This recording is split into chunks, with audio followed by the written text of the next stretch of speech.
আসসালামু আলাইকুম।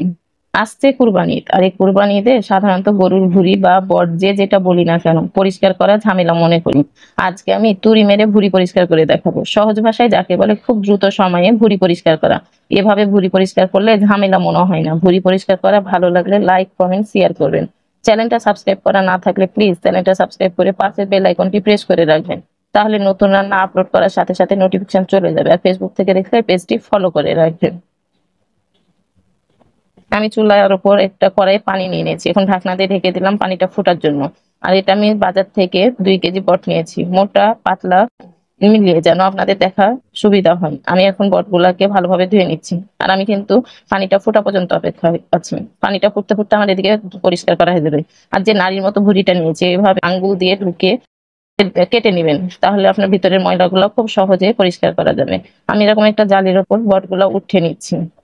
আর নিচের যে ময়লাগুলো আছে এভাবে অবশ্যই পরিষ্কার করে নেবেন। পানির উপর দিয়ে যদি আপনি এভাবে হাত দিয়ে পরিষ্কার করে নেন খুব সহজে উঠে যায়।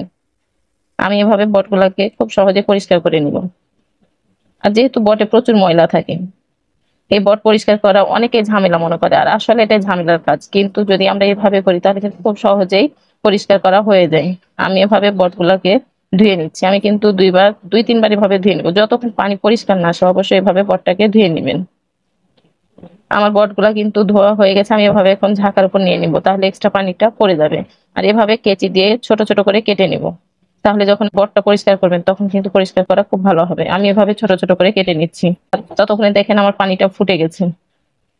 আমি ফুটন্ত পানির ওপর এভাবে বটগুলোকে দিয়ে দিচ্ছি। আর অবশ্যই এভাবে ছোট ছোট করে কেটে নিলে খুব সহজে পরিষ্কার করা যায়। আর আমি আপনাকে এখানে সব ধরনের বট পরিষ্কার করে দেখাবো যে কিভাবে খুব সহজেই পরিষ্কার করা যায়। আমি চামচটা দেখাতে ভুলে গেছি। আমরা যে চামচ দিই 4 চামচ, এভাবে চামচ দিয়ে সহজে উঠিয়ে নেওয়া যায়। আর আপনারা চাইলে চাকু দিয়েও উঠাতে পারেন, তবে চামচ দিয়ে বেশি সুবিধা হয়। দেখে বুঝতে পারছেন কত সহজে উঠে যাচ্ছে। আর অবশ্যই এটা ফুটন্ত গরম পানিতে দিয়ে গরম করে নেবেন। পানিতে দেওয়ার পরে বেশিক্ষণ রাখা যাবে না, যত মানে পানিতে দেওয়ার 2 মিনিট পরে উঠে নেবেন। পরটা ভালো হয়ে গরম হয়ে যায়। দেখেন আমার কি সুন্দর হয়ে পরিষ্কার হয়ে গেছে। যেগুলো হালকা হালকা কালো আছে আমি এভাবে এখন আঙ্গুল দিয়ে উঠিয়ে নিচ্ছি। আর এভাবে আঙুল দিয়ে ওঠাতে ওঠাতে অবশ্যই আপনি এভাবে সাদা পানি দিয়ে ধুয়ে নেবেন, তাহলে আপনার যে এক্সট্রা ছোট ছোট কালোগুলা থাকে সহজেই উঠে যাবে।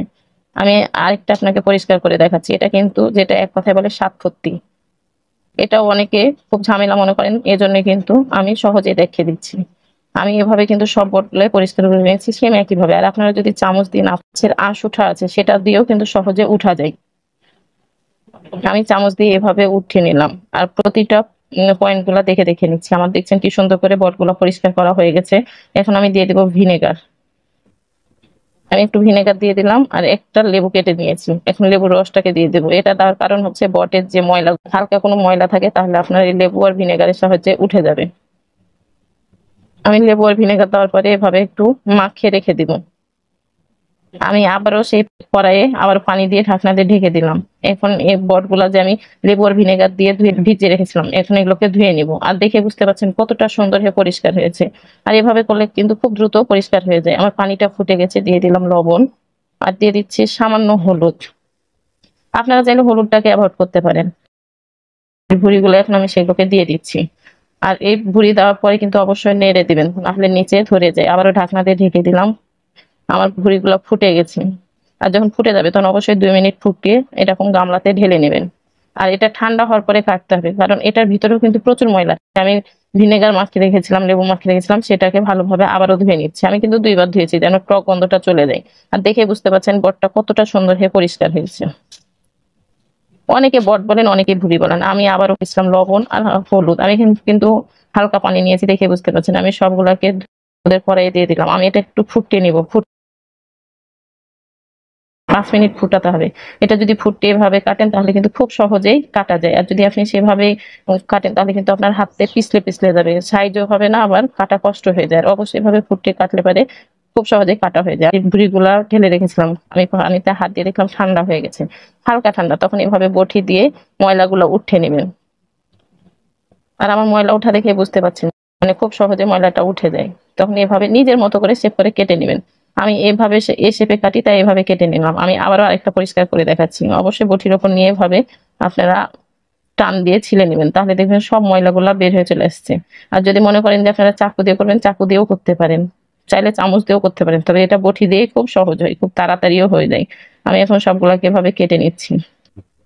এখন মোটা ভুঁড়ি একটু একটু গরম আছে, আমি গরম গরম অবস্থাতেই কেটে দেখাচ্ছি।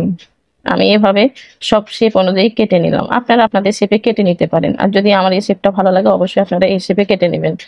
আমার এভাবে কিন্তু সব বটগুলা কাটা হয়ে গেছে। আমি এভাবে সব বটগুলা কেটে কেটে নিলাম।